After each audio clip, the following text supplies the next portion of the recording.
which is in its fourth year, very successful as somebody might say, perhaps even tonight.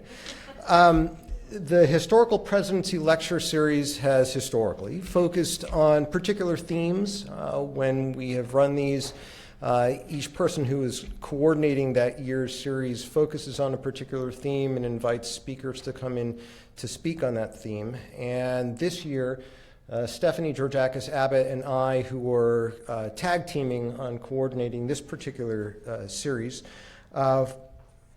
decided to focus on internationalism and American global leadership, a topic that has been in the news, I would dare say, a little bit these past 13 months, even stretching back before that. So we'll have a full calendar year's worth of conversation about the history of internationalism, America's contributions to the internationalist impulse, and some speculation as to where that all may go. Specifically, what we're hoping to do with this series is to chart the evolution of internationalism since the Wilsonian era, and we are now in the centennial of Wilson and his grand vision articulated in the 14 points. And so we're particularly excited today that Trig Throntveit is here with us to talk about that. We want to take a look at America's role at defining that brand of internationalism that emerged, establishing the parameters of what internationalism looked like. We want to explore the challenges of promoting internationalism among America's citizens as well as among publics around the world. And again, think about the future of that impulse. And in line with what we're hoping to do at the Miller Center, what we intend to do at the Miller Center, with our Presidency at the Crossroads agenda, in which we're taking a look at the institution of the presidency and those who held that office historically, and to look at key moments in the evolution of the institution and particular challenges that they faced along the way. We want to see how presidents contributed to mobilizing public opinion around an international impulse, and that's mobilizing domestic as well as foreign publics. The way that presidents created or molded institutions to try to promote that internationalist impulse, handled the challenges of reconciling values, American values, and national interests along the way, and then also looking at constitutional developments with regard to the internationalist impulse. As I mentioned, and I'll say a little bit more about Trig in a second, we're thrilled that Trig can be with us today to kick it off, given that he has spent a fair amount of time thinking about Wilson and Wilson's contribution, which is perhaps different, as he'll say, than some see it, to the evolution of American internationalism in the 20th and then 21st century. We'll follow up Trig's talk with one from Liz Borgwart, who is an expert on Franklin Roosevelt, who will talk about the reorientation of American foreign relations and internationalism during the World War II era. Liz will be with us on March 18th, another Tuesday. She's at Washington University in St. Louis. And then following Liz to round out this academic year's worth of talks as part of this series will be our own Mel Leffler, who will speak to us about Harry Truman, the national security state, and a different, newer kind of internationalism in April 10th, which is also a Tuesday. But let me welcome Trig to the Miller Center. Trig earned his PhD in history at Harvard, and he is now a Dean's Fellow for Civic Studies at the University of Minnesota's College of Education and Human Development. He's part of a cohort of dynamic young scholars who are synthesizing really a range of interests and disciplines into provocative and really stimulating accounts of America at home and abroad. And his writing, as I think you'll see in his remarks today, sits at the intersection of intellectual history, diplomatic history, political history, and the history of philosophy. And to wit, Trig's first book was on William James. William James's Ethical Republic, A Moral and Political Study, which came out with Palgrave Macmillan in 2014. His most recent book, which is the subject really of his conversation today with us, is Power Without Victory, Woodrow Wilson and the American Internationalist Experiment, published by the University of Chicago Press in 2017. He's also the editor of the journal The Good Society, a journal that explores the emerging field of civic studies, which may even bear on to dimension Wilson's contribution to the internationalist impulse. Engaging Trigg in conversation after Trigg delivers about 40 minutes of remarks will be Dale Copeland, who is professor of international relations in the University of Virginia Department of Politics and now a senior fellow at the Miller Center.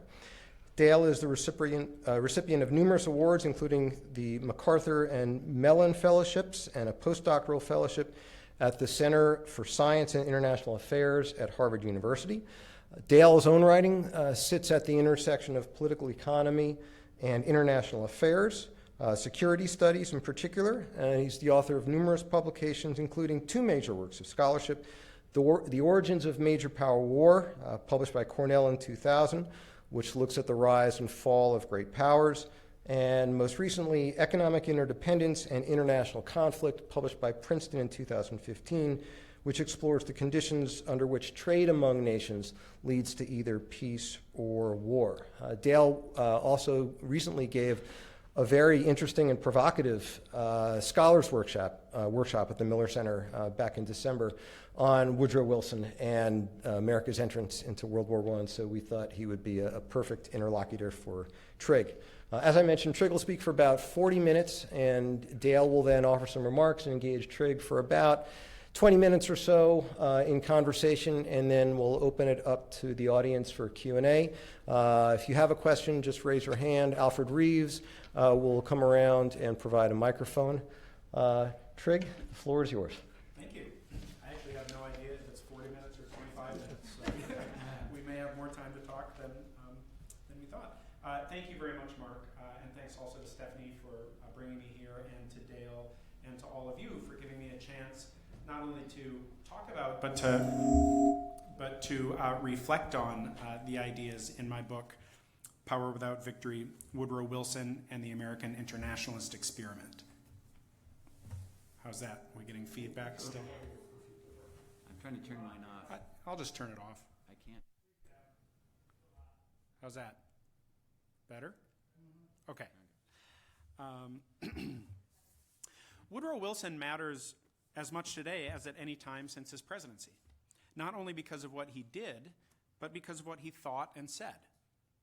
Perhaps no American presidency has been so thoroughly defined by the incumbent's words and ideas as Wilson's, although the folks at Twitter may object. More important, few statesmen of our past so frequently raised and addressed such eerily familiar questions. What is America's proper role in an interdependent world? And what practical responsibilities does it carry? What are their implications for democracy at home?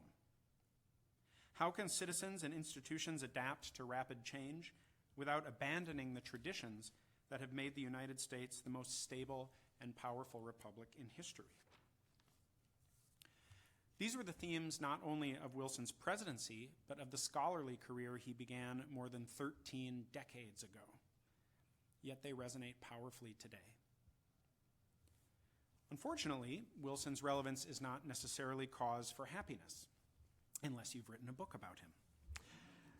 Part of his relevance stems from his failures to practice, consistently and without prejudice, the democratic ethos he preached, a warning to many of us today who may embrace democracy in principle, yet in practice accept or ignore the exclusion of others from its privileges and even from the most basic protections of life, liberty, and justice. Still, most people talking about Wilson today invoke him for a different purpose: to critique the current administration's apparent disdain for the so-called liberal internationalist world order, which Wilson's supposed heirs constructed after the Second World War. I tend to agree that Wilson's greatest relevance is to modern world politics. And I certainly agree that he is indispensable to critiquing and reimagining our nation's global role today. So why did I begin this book 10 years ago? Sorry. The fact is, Wilson was not a Wilsonian, as that term is now understood. I'm sorry I stole your question, Marc. It's why I chose this picture, and am drawn to the expression it captures. To me, it seems, Wilson is neither so confident of his own nation's wisdom, nor so afraid of other nations' ways as the term Wilsonian too often suggests. He did not seek to secure for the United States, in the months after World War I, entrenched legal and political privileges over other governments, in the way that his post-World War II successors did. He did not seek to eradicate alternative forms of government or stamp American-style democracy on other peoples, as did many Cold War and post-9/11 successors. No, when Wilson began designing the League of Nations he had promised to establish at war's end, he had something at once more radical and more practical in mind: the gradual development of a genuine system of global governance, designed to facilitate justice and peaceful change in world affairs through deliberative experimental means. Means like those his own United States used and uses, when we're behaving, to manage our national affairs. After today's talk, I hope that when some of you look at this face, with its slightly leftward gaze, looking both at you and beyond to something farther off, you'll pause to ponder. 100 years ago, the leader of the world's most economically and militarily powerful nation, this nation, a nation of ornery cusses then as now, was not only willing but eager to subordinate his government's policies to the authority of an international community. And he almost succeeded. Wilson's plan for the League of Nations had many roots. Several ran to his favorite constitutional theorists, including Burke, Madison, and Hamilton. His early ruminations on their works evince his attraction to an adaptive experimental politics, especially the American founders' insistence, in his view, that the powers of government should evolve over time. Wilson's Christian faith also shaped his political thought, but without dictating it. His minister father taught him to view life through the prism of God's covenant with humanity, which demanded service to and tolerance of others and constant vigilance over oneself. Perfection, he learned, was always the goal, but never achieved. By the time Wilson entered politics in 1910, these ideas had sharpened. He now exhibited striking affinities with a group I call the pragmatist progressives, students and admirers of the American philosopher William James. Wilson not only knew of these pragmatist progressives, he enlisted several as advisors when president. And it turns out that Wilson also encountered James's own writings at important stages in his career. In short, Wilson was among several major figures of his day who shared a basic attitude toward politics indebted to James's philosophy of pragmatism. This group included reformist lawyer Louis D. Brandeis, social worker and peace activist Jane Addams, social critic and African-American rights campaigner W.E.B. Du Bois, philosopher and educational reformer John Dewey, and the founding editors of the New Republic, Herbert Croly and Walter Lippmann. Uniting this diverse group was their embrace of James's ideal of an ethical republic, a deliberative community of moral agents whose values and practices were conceived not as enshrined in a timeless code, but as constantly negotiated by its members amid the flux of their lived experience. This vision inspired the pragmatist progressives to criticize the inequality and consequent waste of human potential in American society, and ultimately to articulate a coherent but flexible political ethics, a general guide for adapting policies and institutions to the diverse and changing needs of a pluralistic society.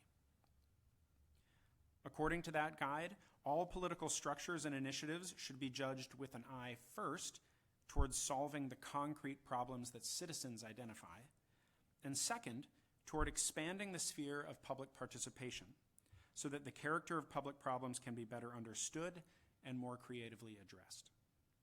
Flexibility and revisability were primary. Alignment with abstract theories or long-standing traditions was secondary at best. Wilson was elected president in 1912, promising to translate this political ethics into policy. His efforts were both remarkably successful and deeply disappointing. He was elected at a crisis point in American history. Epitomizing the trouble was the power of the trusts, massive firms with huge influence over private and public life. Average Americans demanded more popular control over government to help them gain more personal control over their lives. Relying on Brandeis, Wilson formulated an alternative to the response of his main rival, Teddy Roosevelt, whom Wilson accused of wanting merely to transfer power and control over citizens' lives from trusts to government. Far better, Wilson argued, to find ways of continually listening and adapting to citizens' concerns, to institutionalize what he called common counsel. Brandeis helped translate this thinking into practice. Effective antitrust policy, he argued, required careful examination of data, evidence-based legislation to protect consumers and competitors, and some means of institutionalizing that process to keep policy up to date as conditions changed. He proposed an independent administrative board with power to hold hearings, launch investigations, and recommend legislation. This idea evolved into the Federal Trade Commission and eventually the Federal Reserve. Wilson then extended its progressive logic, backing federal assistance for credit-strapped farmers, a redistributive income tax, a federal 8-hour day, workers' compensation, and child labor restrictions. Eventually, he supported a women's suffrage amendment. All were intended to right the balance of social power by giving citizens the means to participate meaningfully in politics. Notoriously, and sadly, one group of Americans never gained such sympathy and attention from Wilson: African Americans. Wilson's racism has been the subject of much discussion, and I fully expect that discussion will continue this afternoon. My view in capsule is that Wilson was a racist from whom we can learn something. He was not, as many scholars portray, a rabid segregationist or white supremacist. Rather, like many white Americans today, Wilson was vaguely bothered by the injustices afflicting Black Americans, but rarely bothered enough to risk other priorities to address them. Rather, he was predisposed by prejudice to exacerbate them, under pretense of harmony and fairness to all, of course. The results were as deadly then as today. Wilson more consistently implemented his political philosophy in foreign affairs, although his learning curve was steep. In his first term, the chaos of the Mexican Revolution tempted him to force a constitutional settlement on all factions. This led to a bloody incursion in 1914, after which he recognized that self-government had to be chosen and defined by those living under it to have hope of surviving. This marked a major shift in his philosophy, which to that point had emphasized training in the habits of self-government before its institutionalized practice could succeed.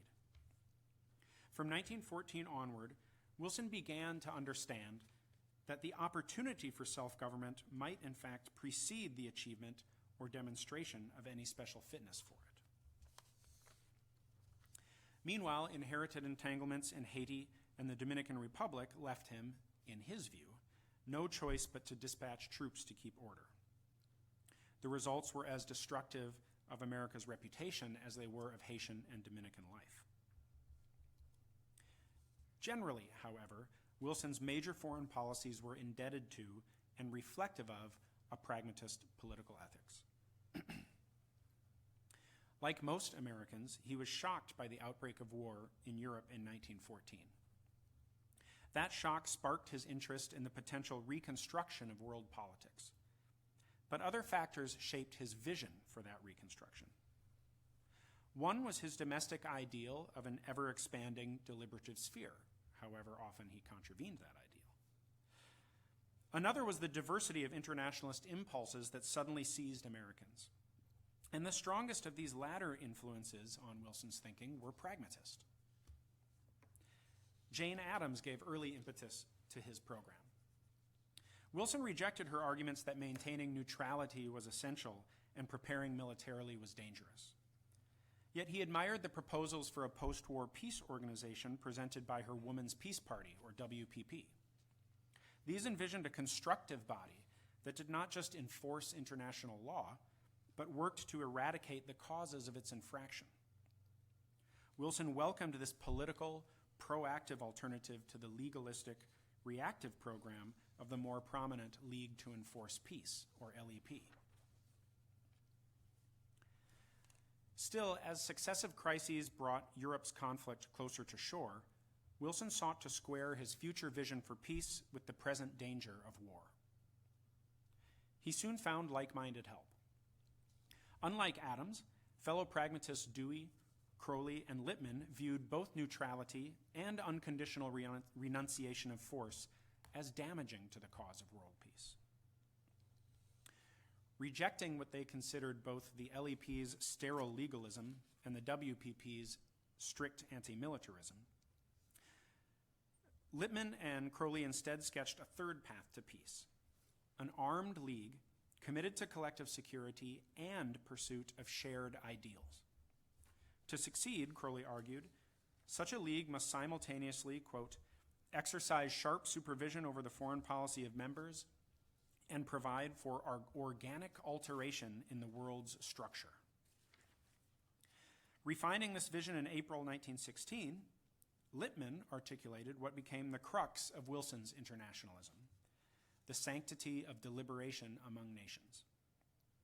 In an appeal to the president, he urged Wilson to define the aggressor as, quote, the nation that will not submit its quarrel to international inquiry or pursues its quarrel after the world has decided against it. Because such decisions must be enforced for the deliberative process to remain credible, it was paramount that all nations pledge to help punish aggressors, as Wilson himself noted on his copy of the appeal. Interestingly, this logic mirrors that of William James's oration on Robert Gould Shaw, with which Lippmann was familiar and which evidence suggests Wilson read sometime in the late 1890s. James's argument in that oration was, in essence, that after years of deliberation in response to political provocation and the moral abomination of slavery, the northern states of the Union had no choice but to abandon democratic methods and prosecute a war against the South in order to recreate a space in which democracy could work again. An effective international organization would have to be capable of the same existential choice. Crowley and Lippmann grew ever closer to the administration, especially Wilson's close advisor, Colonel Edward M. House. And in December 1916, Wilson found a phrase on their journal's front page that captured his maturing vision: peace without victory. Invoking the phrase the following month, he urged nations to reject balance of power for a community of power, promoting, quote, common participation in a common benefit and upholding the principle of government by consent. By this time, Lippmann, who had campaigned effectively for Wilson, was attending intimate dinners at Wilson's vacation rental in Shadow Lawn, New Jersey. He may even have been among the first Americans, and was certainly among the first civilians, to know of Germany's plans to resume submarine warfare.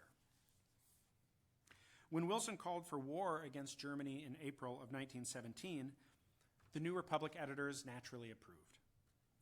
They hailed Wilson's assertion that the world, as he carefully put it, must be made safe for democracy, with America working, quote, as but one of the champions of the rights of mankind. This was not an American crusade. It was, to their eyes, an ethical Republican vision projected on a global canvas.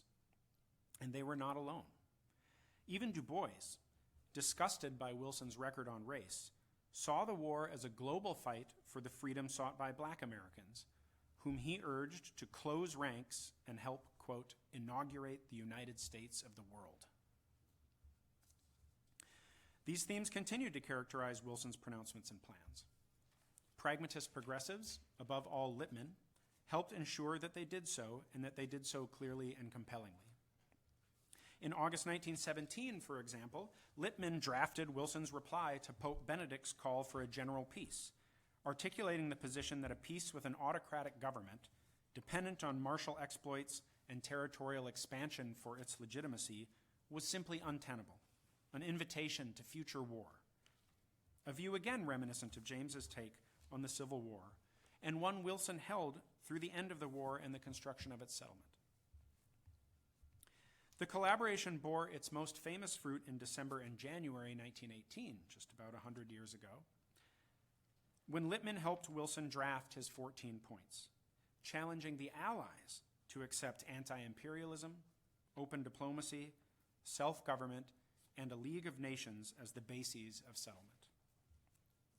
The program soon gained the overwhelming support of U.S. and world opinion, and in November the Germans signed an armistice based on its terms, as interpreted in a memo by, you guessed it, Walter Lippmann. Unfortunately, while Lippmann, Crowley, Du Bois, and even Jane Addams and Max Eastman worked to promote this vision to the American people, Wilson himself failed to clarify it as his own amid a swirl of several superficially similar, yet significantly different ideas. Despite the assumptions of many, for instance, Wilson never sought or promised a world rearranged into ethnically self-determined, territorially independent polities. Instead, he envisioned an emerging world of self-governing polities, increasingly free and united through common counsel. In the cases of certain long persecuted groups, notably the Poles and several Balkan groups, he considered political independence crucial for world peace. In other cases, Allied resistance and Wilson's own prejudices made full self-government a distant goal. Yet in Wilson's mind, all states must guarantee the rights of minorities, and all arrangements whatsoever were subject to revision by the League, which over time could correct the injustices sure to plague any settlement of so complex a conflict. I can't here explain all the ways that the League reflected this vision. It takes up much of a chapter in my book. But take the question of voting as an example.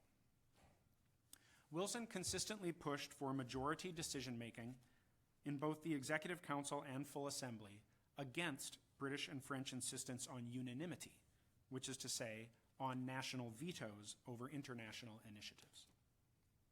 Again, after nationalists in the U.S. Senate forced him to push for a clause explicitly identifying unanimity as the general voting rule, Wilson helped secure means to circumvent it.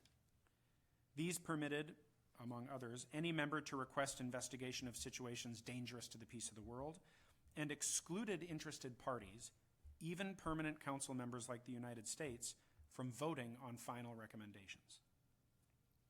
Wilson also successfully resisted officially bifurcating League membership into great and small powers, and pushed successfully for a larger League Council, including rotating non-permanent members to balance against the major Allied victors on the assumption that those victors would not agree on everything.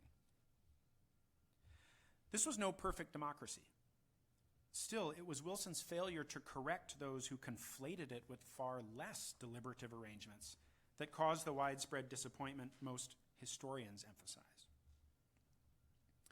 Hammering out the details in Paris, Wilson neglected the American public and press. When he returned, critics portrayed the League's Article 10, which pledged to maintain the territorial integrity of members against aggression, as binding American forces to quash any revolt against oppressive rule anywhere in the world. To control the damage, he embarked on a grueling speaking tour, explaining that the Covenant did not make Americans the foot soldiers of European empires. The United States, after all, would always have a say in determining if aggression occurred and by whom.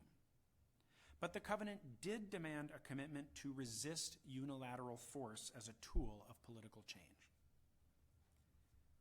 Meanwhile, Senate nationalists, led by Henry Cabot Lodge, demanded multiple reservations explicitly limiting American obligations to participate in such resistance. These were coldly calculated to reduce Wilson's options to two: accept what he deemed dishonorable terms of membership, or refuse them and exchange the stately role of compromiser for the tawdry role of defiant partisan. At this crucial moment, Wilson suffered a massive paralytic stroke. A healthy Wilson might eventually have accepted even highly qualified League membership, hoping the relationship would evolve with the League itself. That, I think, would have been in keeping with his previous thought, but we will never know. In any case, after his stroke, Wilson proved incapable of such strategic thought. Before the final Senate vote in March 1920, he ignored the inclinations of most Senate Democrats and ordered them to reject membership on the Nationalist Republicans' terms. Many defied him. A handful more would have secured America's place in the League.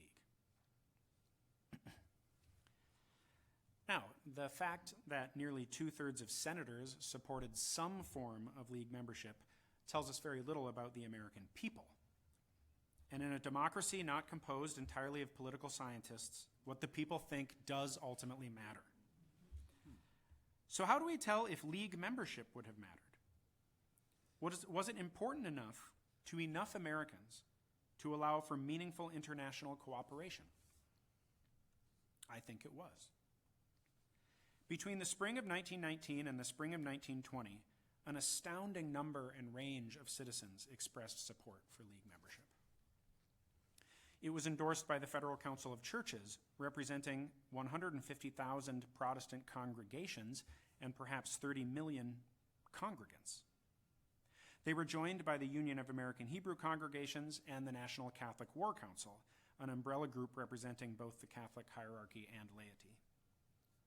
The General Federation of Women's Clubs, National Council of Women, Women's Christian Temperance Union, and the National American Woman Suffrage Association all resolved repeatedly in favor of membership.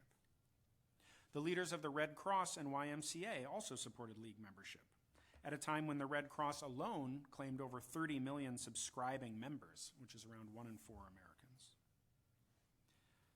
What about the economic interests? Well, the American Federation of Labor overwhelmingly approved the covenant at its 1919 and 1920 conventions. Nearly 200 agricultural groups, representing a huge majority of America's 12 million farmers, collectively endorsed membership in May of 1919. The U.S. Chamber of Commerce distributed pro-League literature, and after the second Senate vote, the American Bankers Association not only reaffirmed support for U.S. membership, but sent a delegation to the International Chamber of Commerce in Paris to confer on bringing it about. And in fact, Hiram Johnson, a staunch irreconcilable, even launched a Senate investigation into the League, which he was convinced had to be a bankers' conspiracy. Support for membership emerged in some very conservative circles. The head of the militaristic American Rights League insisted, I'm not sure correctly, that Teddy Roosevelt would have wanted it.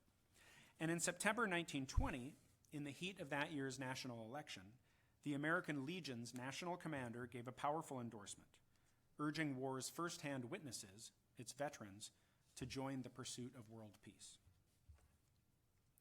And examples can be multiplied. So, why does this story of a failed experiment matter? I'll suggest 3 reasons. First, America's absence crippled an organization expressly designed to include all great powers.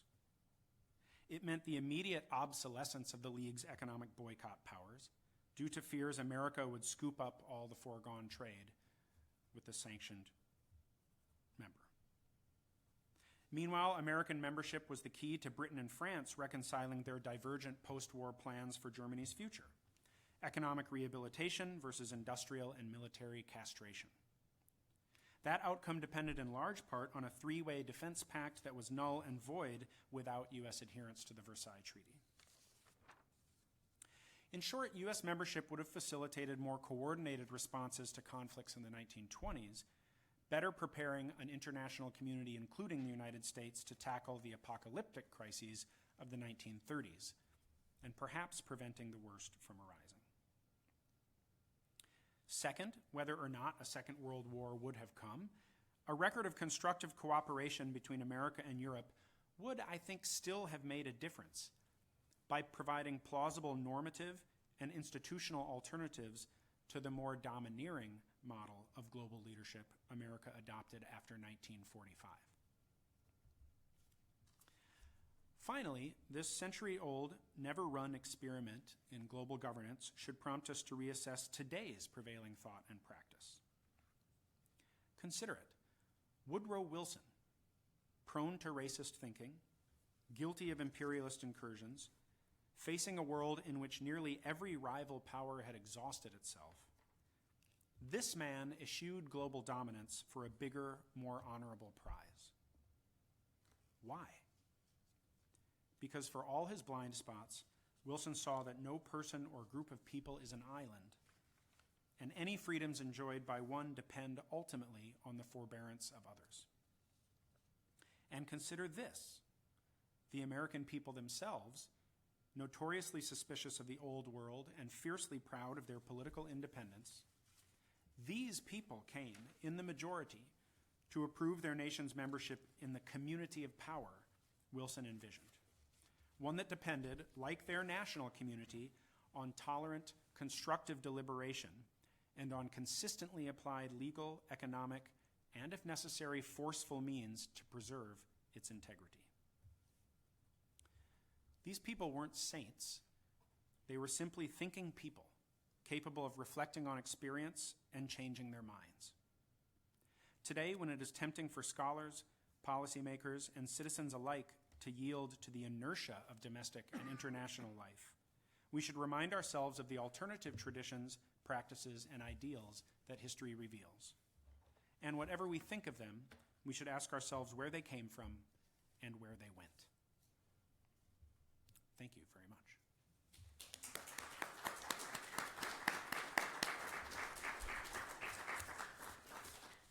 Thank you, Trig. That was great, and you were right on time as well, so it's perfect. I'm going to try to speak for about 20 minutes, and I'm going to give a little bit of comment up front, and then I want to go back and forth with Trig on a couple of questions. Let me just start off by saying that overall, I take a different approach to Wilson, and my larger focus is on the systemic pressures that he was under and to what extent he was after or trying to build economic power or economic power bases for long-term U.S. security. So keep that in mind as I proceed, that I start from a more realpolitik perspective, and I believe that Wilson, yes, he was pragmatic, but he comes at that pragmatism, at least up until 1918, 1919, from a more realpolitik perspective. But let me start with what I agree with and talk about some of the contributions of this book. Because first of all, I think the key point about Wilson being more pragmatic than an idealist in a modern Wilsonian sense is actually quite important. Because we do still, in a lot of history books, read about how Wilson had these starry-eyed hopes of a liberal international order that he was going to impose upon the system. He goes over to Versailles or goes over to France and seeks to get that. He doesn't get it. He fails. He gets angry, and the whole thing falls apart. Well, that largely reflects a entrenched view, I believe, in a lot of historiography, that Wilson was at heart the preeminent idealist within American foreign policy history. Yes, we can talk about FDR having ideals, but a lot of recent scholarship has confirmed that he really was very conscious of power politics and what he had to do. But we have this, I think, wrong-headed view of Wilson, and this book helps to correct that and puts it in the framework of what was a very powerful and very uniquely American philosophy at the time, the pragmatism, not just of William James, but of Dewey and others, going back to Peirce. But I think you can also say that there's an important aspect of this that has come through in this book, which is that Wilson wasn't after radical change, changing the system overnight as though that would solve every problem. He was, from the get-go and through his early career and into Princeton and when he came into the presidency, a Burkean in the sense that he wanted change. He wasn't a hard-line British-type conservative, no changes allowed. He wanted change, obviously. He was a progressive. But he didn't want that to be at the expense of order or at the expense of what is working now, like capitalism. He believed in capitalism. He believed in free markets. He just felt like a lot of people, including Teddy Roosevelt, that the government had to play a bigger role in the industrialized world because of the things we had learned. And we had learned from experience that laissez-faire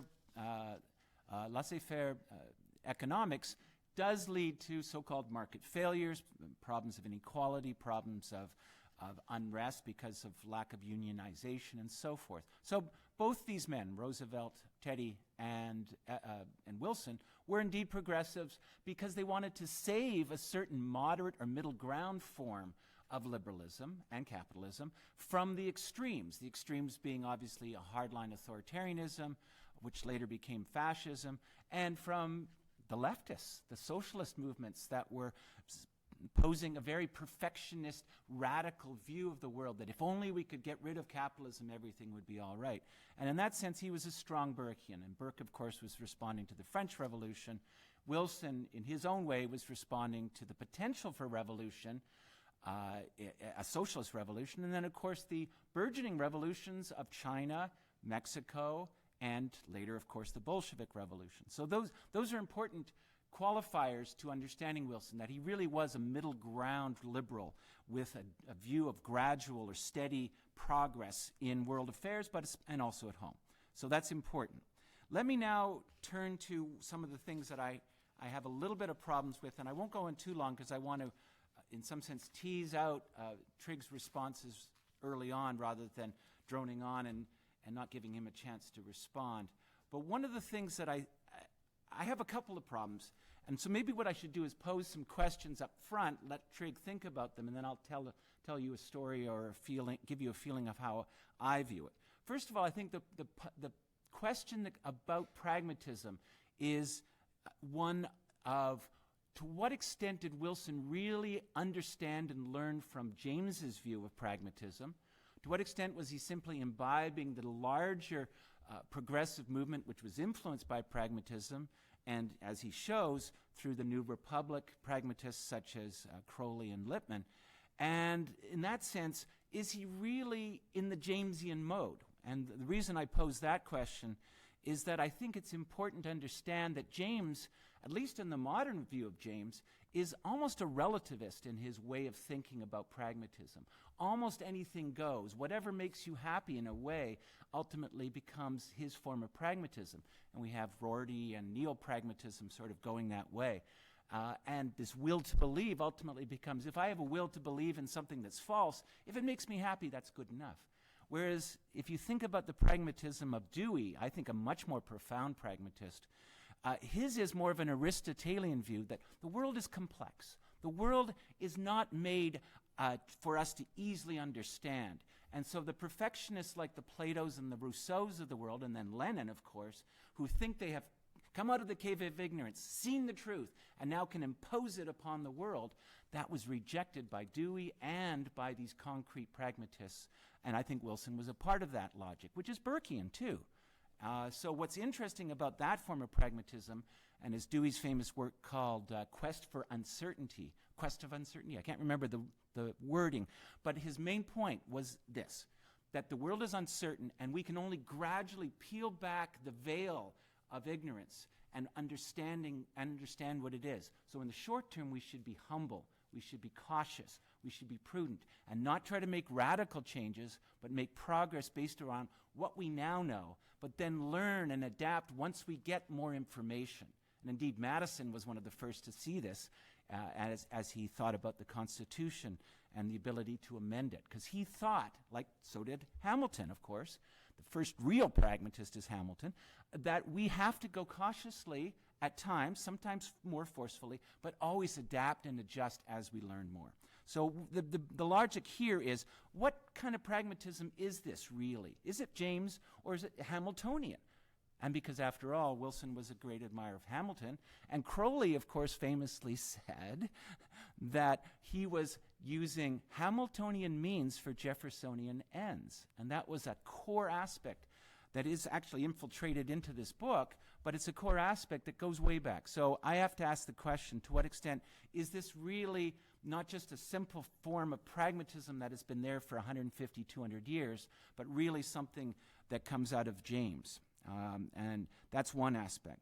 Then the other aspect I would pose is which pragmatism? In other words, can you talk about a conservative pragmatism versus a liberal pragmatism? And which is Wilson? And when does he become one versus the other? Because you might say that, as the book shows, Wilson changes over time. And indeed, the New Republic thinkers are actually shifting his thinking even as late as mid-1916, according to this book. So what kind of pragmatist was he before that? Was he truly a liberal pragmatist? Or was he an internationalist liberal pragmatist? Or does his pragmatism change? Because I could see at least 3 pragmatisms in there, and we can talk about what kinds of pragmatisms those would mean. But a Burkean pragmatism is quite different from a Walter Lippmann type of pragmatism. And we want to ask, what is he, Wilson? And indeed, is he always that way? Because as Trigg hinted at the very end, Wilson, after his stroke, according to Trigg, becomes, you might say, a real true ideologue. He does not want to compromise anymore. So much for pragmatism. He wants this league as it is and no compromises. And he loses that so-called pragmatism that he apparently had before that. So I agree that he was pragmatic before that, but you have to ask the question as you back it up. If he wasn't pragmatic after 1918, or at least after a stroke, what kind of pragmatism did he have in 1917? And was he that way in 1916 when he was trying to keep the U.S. out of the war? Let me now lastly say that I think what we also have to do is look at this triad of Wilsonian elements. The Wilsonian elements are the following. We call it the Wilsonian triad in political science, which is promoting democracy, promoting trade and free enterprise throughout the world, freer trade, and promoting collective security through a League of Nations. And these 3 are fundamental to a so-called Wilsonian perspective. Which elements are important to Wilson at what times, and why does he perhaps shift his relative emphasis on these 3 things? Why does he take a long time to get on board with collective security, but why, when he does, he finally makes that the be-all, end-all? And is he really trying to promote democracy when he makes this famous phrase of making the world safe for democracy? I think we're going to have a good debate about this, because I believe democracy didn't matter, promoting democracy didn't matter to him at all when it came to solving the problem of Europe until the actions of the Germans in February and March of 1917. So we can talk about this, because I believe fundamentally that the type of perspective one has on Wilson's view of why wars occur and why we got into the war and how we can get out of that war is important to understanding which emphasis he puts on this trade, collective security, and democracy promotion triad. So I'm not going to go on for long. I also want to later perhaps talk more about this so-called peace without victory and what he was really up to. But let me start by asking Trigg the question of how do you relate Wilson's pragmatism to what has been called the pragmatic perspective in international American foreign policy? People like Crabb and Norman Graebner have focused on this, but the idea that pragmatism has been a fundamental aspect right from the get-go, from Washington and Hamilton onwards. And so is this really a new way of thinking that is being developed here, or is this a different kind of pragmatism? What's the relationship, in other words, to pragmatism before William James? No. Yes, thank you. A lot to go on there. I would say that he is not in the pragmatic tradition that Graebner and others have described. One of the things I try to do in the book is explain that I'm not talking about pragmatism as it's vulgarly understood. I'm not talking about a tendency to be opportunistic or to manage situations. I'm talking about a deeply philosophical understanding of the world as inherently unfinished, an unfinished product. And because the world is an unfinished product, James does not, in fact, believe that anything goes. He thinks, in fact, that holding to your own ideas of what you wish would be true is, in fact, the surest way to go wrong. Because even if you were correct at one moment in time, which James says you never could be because the world is too vast to know, the world is changing. Situations change. And so to be a pragmatist is to understand that dogmatism is the antithesis of truth. Dogmatism is at the very least the barrier to truth. And truth is not anything stable. On the other hand, it is not just whatever you want it to be. Truth is,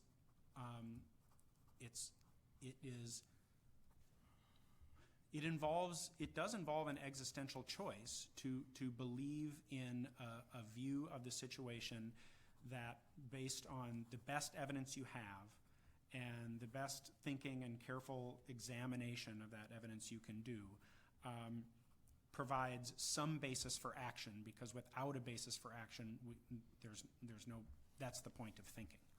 But it does not mean that you can believe whatever you want. It in fact means the opposite.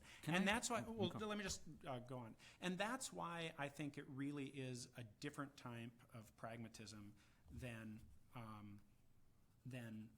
the sort of like folk pragmatism of the American past. The crux of Wilson's pragmatism is the only way that we can even approach the only way to insulate ourselves from our own tendency to individual error as best we can is through intersubjectivity. It's through gaining as many perspectives on as many diverse facts and views of the situation as possible. Hence, the crux of his domestic and foreign policy and international vision is deliberation. And I think he would say that wars happen because peoples, governments, all sorts of entities, they're not always the same actors, don't properly understand their relations to one another and are not engaging in mutual reflection. And he would not, neither James nor Wilson would go so far as Dewey sometimes did, which would be to suggest that if we just had enough time, we could all agree. They understood that actually conflict could sometimes be irreducible, which is why you needed this deliberative process so that losers of a particular debate always felt that they had a way back in. Let me just go. Go on. Because just going back and forth for the sake of keeping the discussion going and sparking some dialogue with the audience. The way I would look at this, and I agree with you that there is this sort of vulgar or folk form of pragmatism that we often talk about, is simply the willingness to compromise, the willingness to get things done, that can-do American spirit, as it often is called. But I think you're underplaying the deep philosophical foundations of 18th century American thinking. Remember, the Founding Fathers were very steeped in British and Scottish Enlightenment history, or at least Enlightenment thinking. Jefferson, of course, but he became a bit more radical, if you will. But Madison and Hamilton, of course, were very steeped in this kinds of thinking. And what did the Scots think? The Scots were trying to respond to an aspect of the Enlightenment which was very perfectionistic. We have the method now. We can understand the truth. We can come out of the cave of ignorance, very much Platonic, come out of the cave of ignorance with this new method, this scientific method, and know what is true, and then implement it through social engineering. And what the Scots were trying to do is go back to Aristotle and say, no, the world is, human reality is far too complex for that. And we can only, again, peel back the layers of this very complex reality slowly and surely. And out of that comes people like Burke who say, look at what's happening in France. Using Rousseau, using that Platonic idealism, they are moving way beyond what they should be doing, and they're destroying what was good. Now, what I'm saying with all of this is that we have to look at it in the context of Wilson and saying, who is Wilson responding to?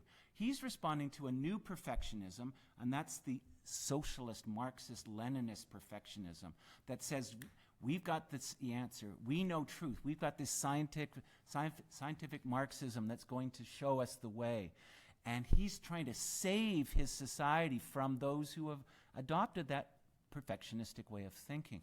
What I'm getting at, therefore, is that I'm not sure, I'm just saying that it seems to me you're putting too much emphasis on James and not really showing that Wilson read or absorbed James per se. You do show quite effectively that he absorbed what was going on in the New Republic and those thinkers, but this is a slow evolution. This is not him pragmatist in the sense you're talking about from 1900 or 1890 onwards. Not even 1916. He's still learning. You use phrases like he comes to understand what Crowley and Lippmann are trying to say, and that's mid-1916. So I'm trying to get you to sort of push yourself to really tell us, how does this philosophical side that you put so much emphasis on really both differ from the past and really show its influence in Wilson, other than just his willingness to compromise to get things done? Well, as I was saying, he wouldn't see much argument, I don't think, between the founders as you described them and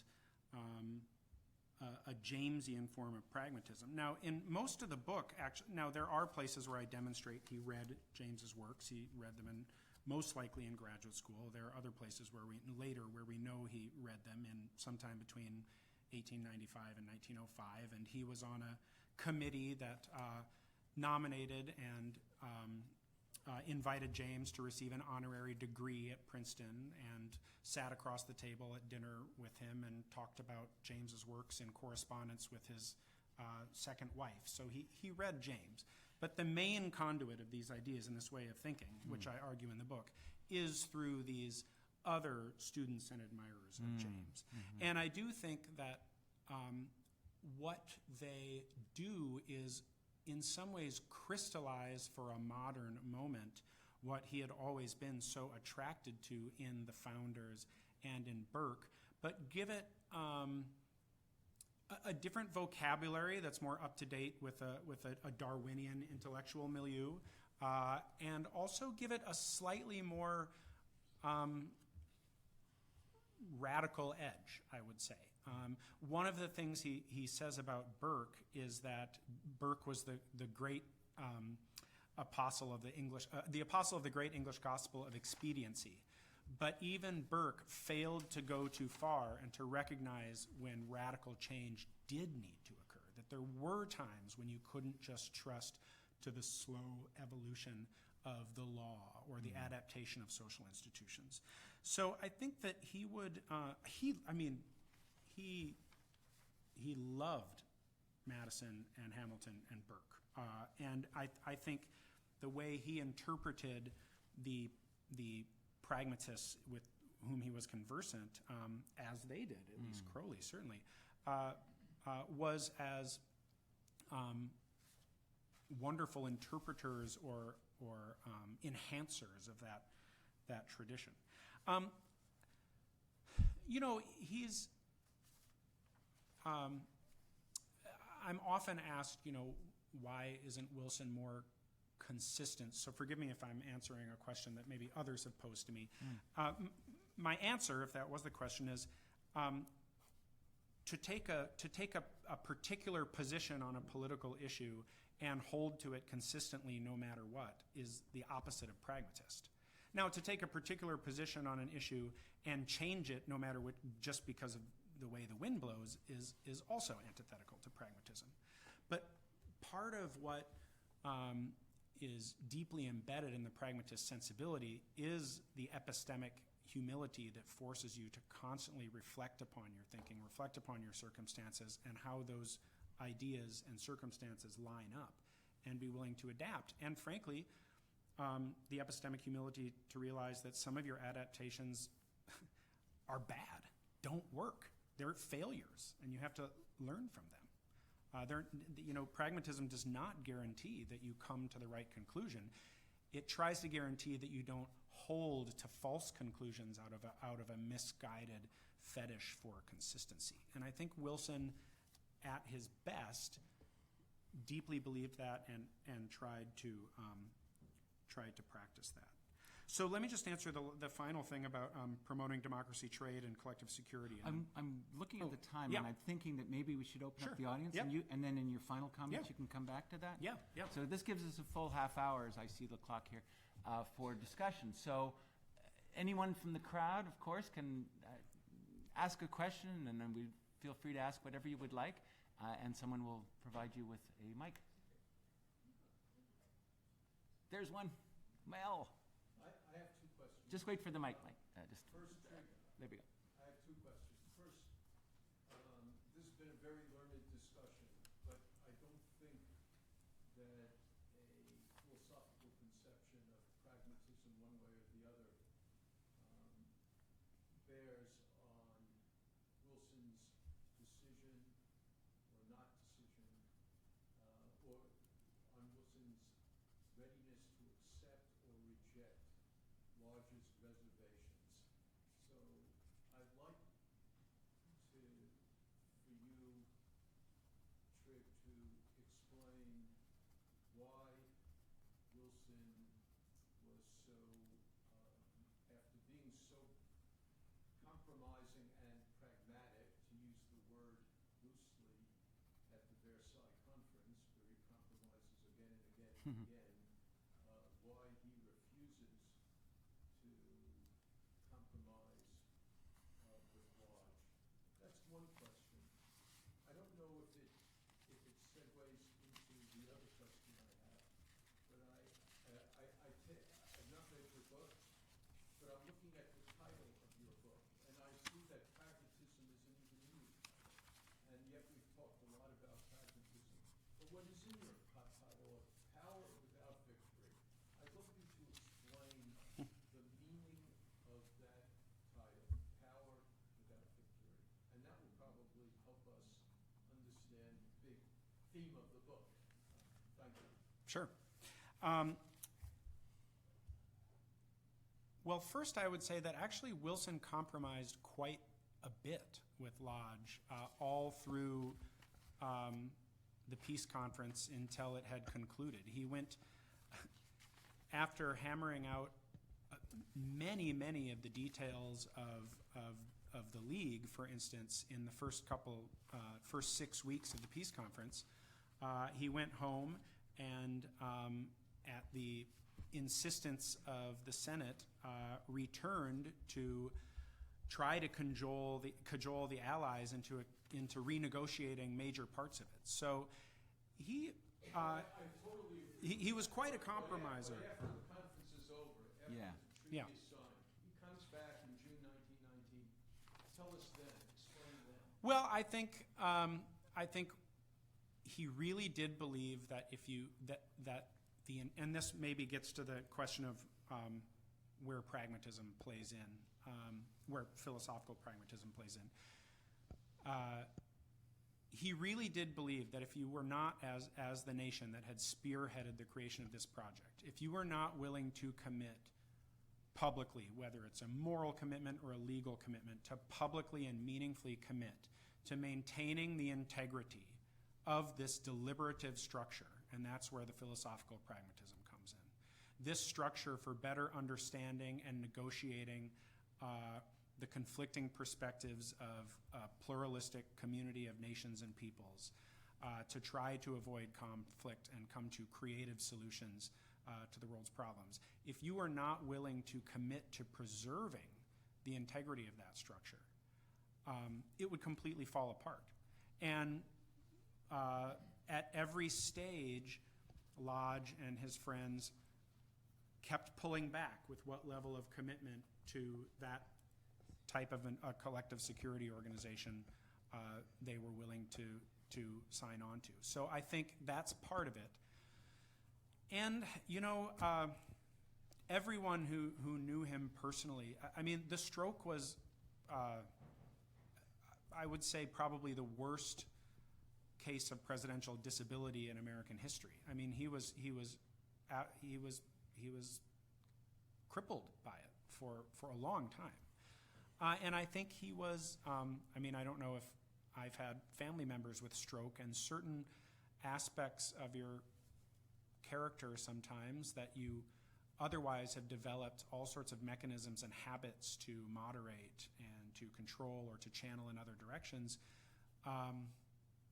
can manifest themselves differently as part of the pathology of stroke. And I, without being medically deterministic about it, I think that's a huge possibility that the main reason is that. I'm not going to stake my reputation on that being the answer necessarily, but it's impossible not to pay attention to that. As for why power without victory, the result of Wilson's miscalculations, and I think the obstinance of Lodge and others, is that the United States emerged the most powerful nation after World War I without having achieved its most important wartime aims. So it had the power, but it had no victory. And the experiment that was supposed to have been launched with the League of Nations as the United States being a full power was aborted, and that's how the victory was squandered. Before I go back to the audience, I think there's a tension here that Mel is perhaps highlighting. We can, I think, agree with you that if only Wilson had been willing to do at least some compromising with Lodge, enough to get it through the Senate, and he came close at times, but he was really unwilling to compromise in a way that could have pushed it through. Things might have been different in the post-1919 period. And so, indeed, there wasn't the victory he was hoping for. He had the power without the victory, sure. And you see that as tragic, and we can all agree perhaps on that. But it seems like you're wanting to have it both ways. You're wanting to, in the first part of your answer was to Mel was, well, he tried and he did it this way, and it was pragmatic. And there was a rational pragmatism to what he argued with Lodge. And on the other hand, you argued that there's a stroke, and he wasn't rational. He wasn't pragmatic at that point. So I think you can't have it both ways. I guess the question for me is, which was it? Well, but if you're a historian, you can have it both ways. Because historians think in time.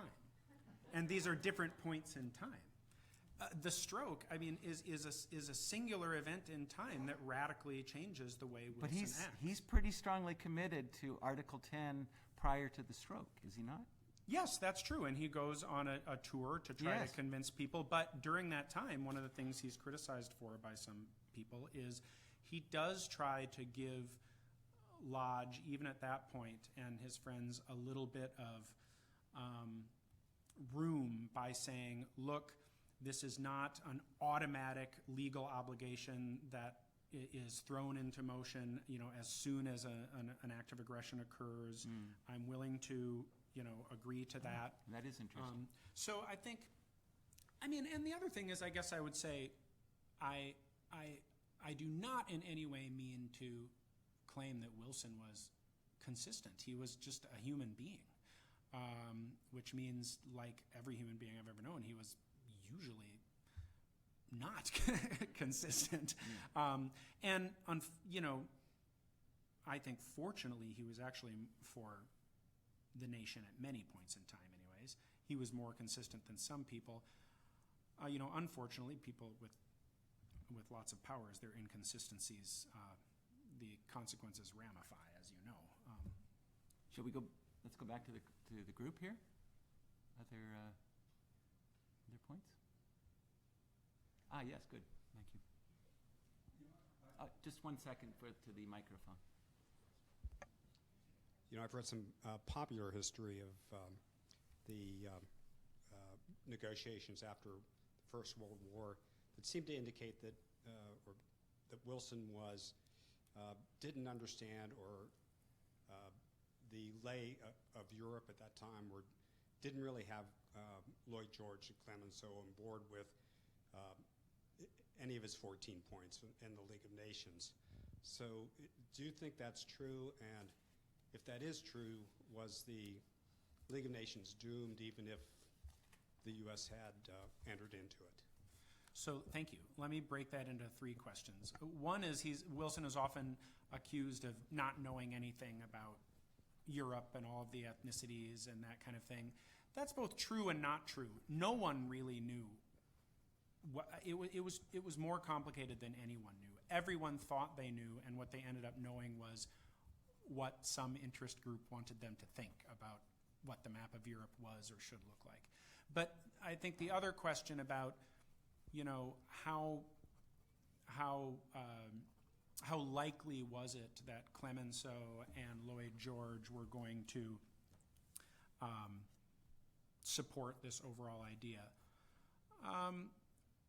The British actually were very heavily involved, especially early on, in working with Wilson's staff and actually working on Wilson's his own drafts in creating what became the Covenant of the League of Nations. So the British were pretty well bought in. There was a very strong League movement in Britain that predated the one in the United States, actually. The French had been mollified by the Three-Way Security Pact. And I think Wilson also knew that he had financial leverage over these powers. They owed the United States massive amounts of money.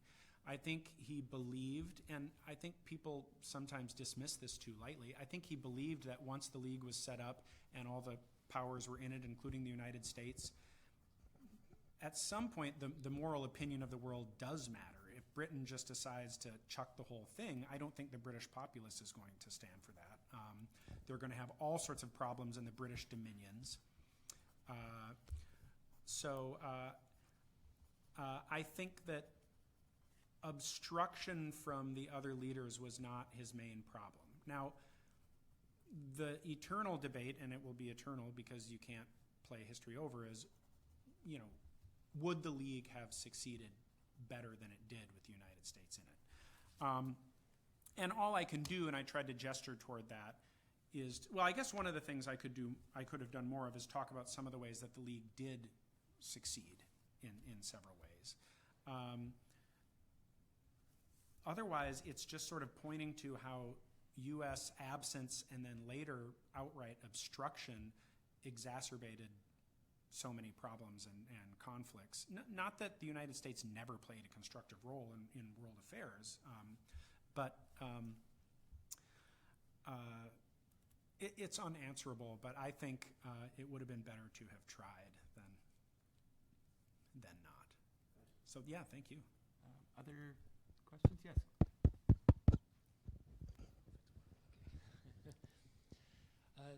Thanks. This has been a very helpful conversation.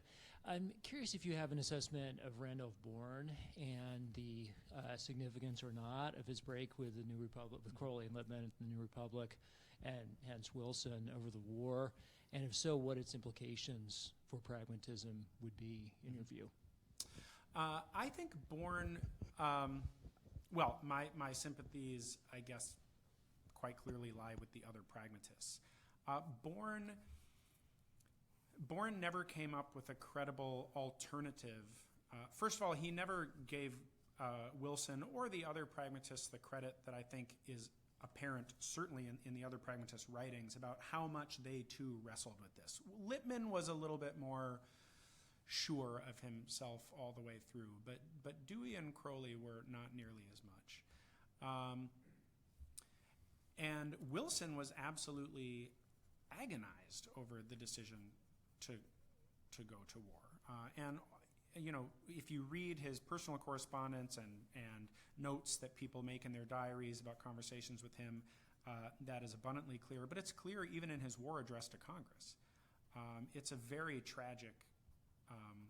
This is not a triumphal, let's go make the world safe for democracy. It's this must be done, and unfortunately, we're called upon to be a part of this.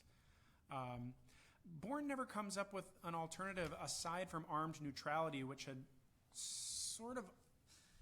The problem with armed neutrality is it just sets up a situation that drags you into war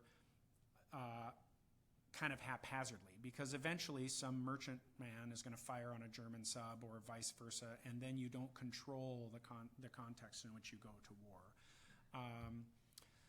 So, I think Bourne was devastated, torn, that this society he had seen finally full of such progressive promise, at least in some ways, going to shift its attention away from those goals. He was very invested in German social democracy, and I think that made it difficult for him. But his famous line about the other pragmatists lacking the sort of poetic sense of William James, I think is actually better applied to him. I think he lacked a sense for the sort of inescapable tragedy in human affairs. Yes. Oh, actually, let's go to the lady in the back first. Since you're closer. Oh, wait for the mic. There we go. I actually had a question for Professor Copeland, if that's okay. Okay, sure. You had mentioned that you said promoting democracy in Europe didn't matter to Wilson at all before 1917, and I was wondering if you could elaborate on that a little bit and why exactly you think that changed. Yeah. Sure. Well, I believe actually these are fairly straightforward facts when you look at the diary notes of House and you look at what Wilson was arguing. What's interesting about Trigg's title, Power Without Victory, is, of course, it comes from the idea of peace without victory.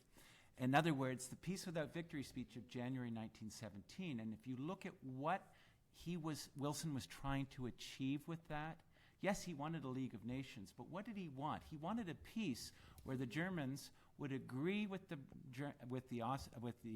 British and the French on a peace that would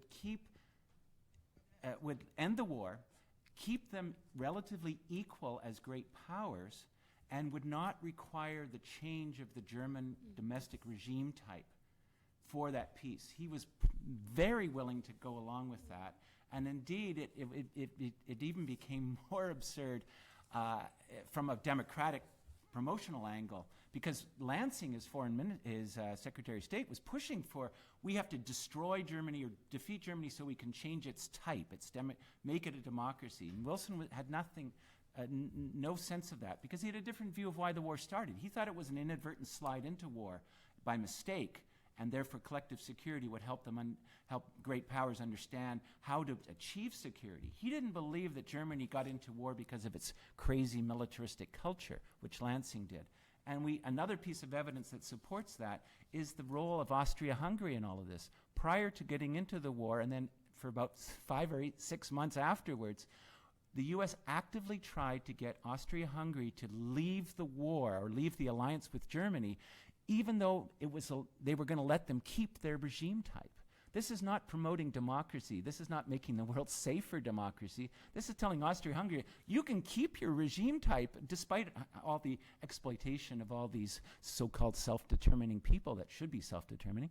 And this means that he would have been more than happy to have a peace without victory that kept Germany and Austria-Hungary and put them into a new League of Nations and allowed them to keep their regime type. And so that part of the triad, from my perspective, has really almost nothing to do with why Wilson ultimately went to war. He said it on April 2nd. Yes, this is a war to make the world safe for democracy.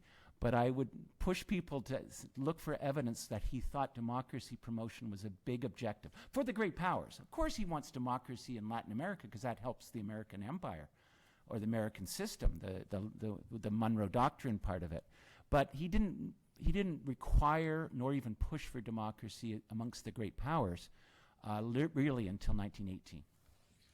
Let me just, I tend to agree, but I think there's a difference between a world that must be made safe for democracy and democracy promotion. They're two very different things. Yes, I agree. He did not believe that it was the role of the United States until eventually he does come to believe, well, in January 1917, the Democrats in the Reichstag and in the German government seem to be in the ascendant. There seems to be a peace faction in Germany.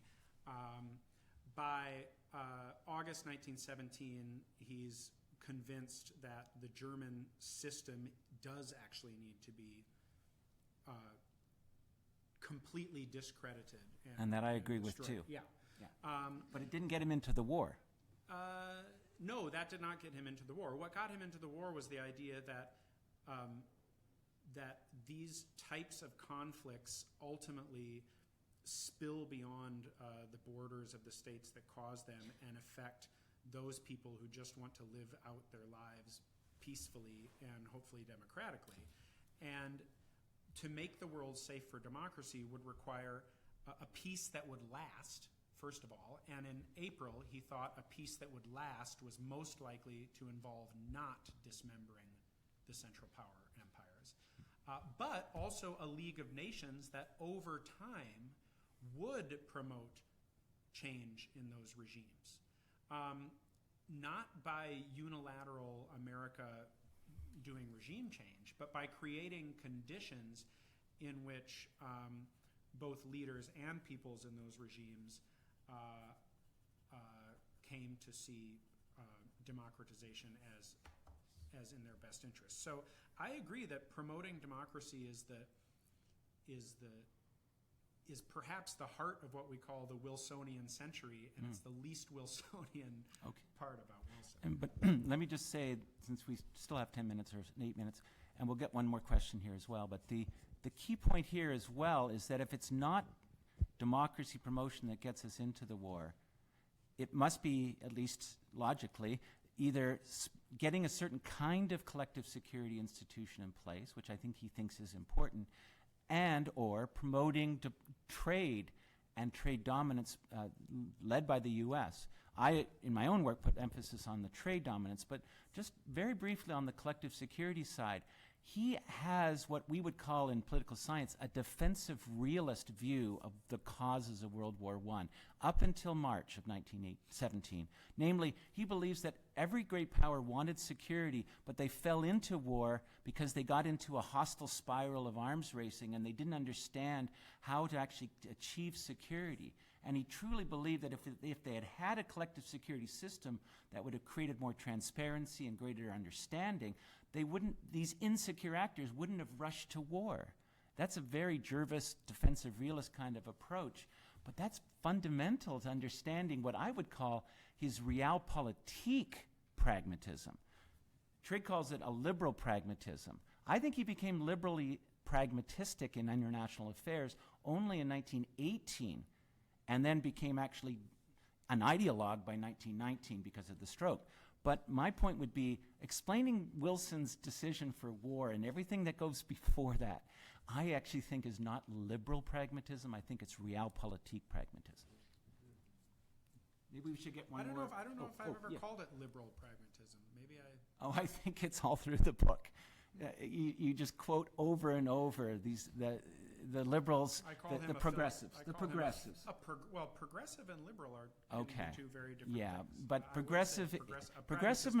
progressivism was a domestic doctrine. I think we should all remember that. So to extend it to the international sphere is a little bit of a stretch. But that's what Wilson attempted to do. And that's what the authors in the New Republic made very clear analogies between their ideas about the way domestic society should be arranged and why those ideas could be fruitfully translated to the community of nations. Well, we shouldn't get too much more on this because there is another question, but he starts the book off in the first 12 pages referring to constructivism and liberal theorists as pretty well right and poses them against the realpolitik or realist theorists who do focus on power politics, creating equalities of power. And this equalities of power that he wanted in January 1917, Germany's in, Austria-Hungary's in, they're balancing off each other, has what Kupchan and Kupchan would call a balancing with institutional characteristics, which is much more defensive realist than liberal. But let's go to this gentleman here, because you've been waiting patiently. We've talked about the stroke in terms of potentially keeping Wilson from compromising with Lodge, say, afterward.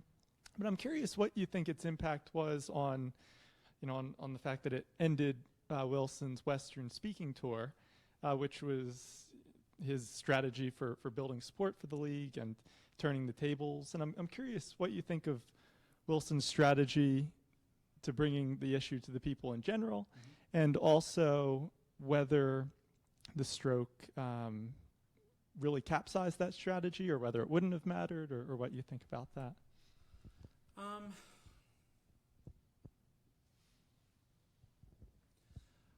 About the wisdom of the strategy, all I can tell you is that if having gone through the records of both the Senate and the House of Representatives and all of the petitions that are preserved on the League topic, I could not get through all of them, but conservatively, I mean, the most conservative I could give you is it's 5-1 in favor of League membership.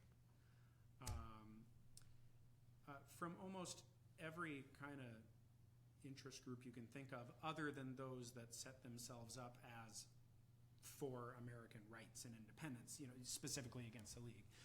So it was successful. I think, I don't know if it was successful because of his speaking tour. I think ever since 1917, the American people had been told by their president that we're going to war for a collective security, you know, arrangement, and so it was sort of like, well, of course, why else did we go to war if we're not going to do this? That might have been part of it too. You know, I think ultimately, because of the structure of the federal government, it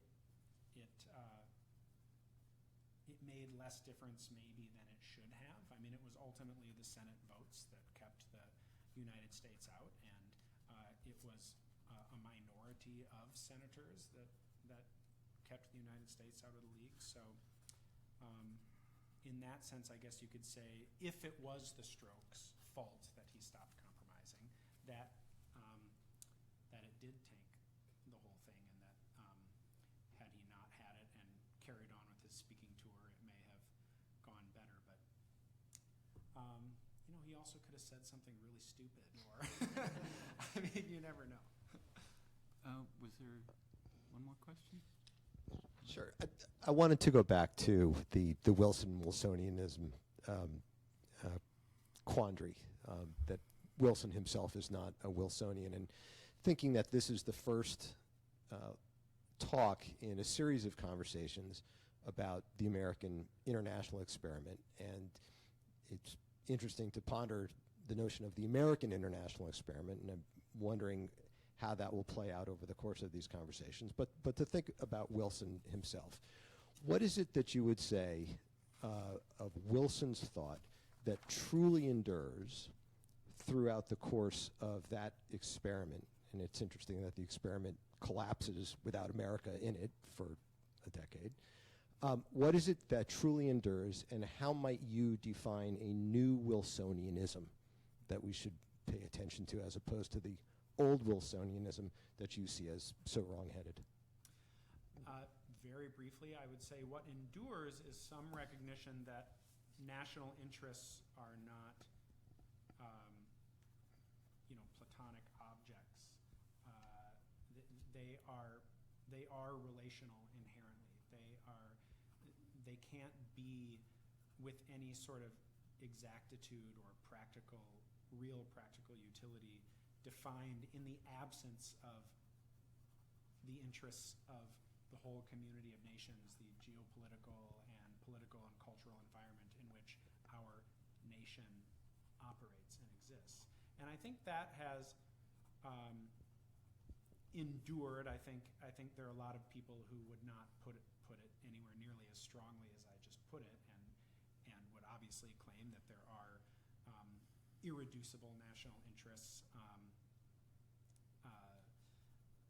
But I think once you get down to identifying them in their concrete manifestations, it only makes sense to do that in reference to your environment. They change form, and then that means to properly understand them. And this is where I think where a new rehabilitated Wilsonianism might come in. And this is why I do think Wilson was a pragmatist, even if he had never read William James. He, at least in this way, by affinity, is a pragmatist. He truly believed that in order to achieve that degree of freedom to pursue and realize interests, you needed to subject oneself to a certain extent to the constraints of multi-perspectival inquiry, debate. You needed to not assume that what you define as your interests are A, actually in your interests, and B, just going to be good for the rest of the world by default. You have to be willing to co-create, in a way, your interests with those of the other peoples with whom you share a planet. I think that would be a step toward a rehabilitated Wilsonianism. Great. Well, please join me in thanking Craig. Great talk. Thank you very much. Copies of Trig's book for sale outside, and I am sure that he would be happy to sign them. I would be. Thanks.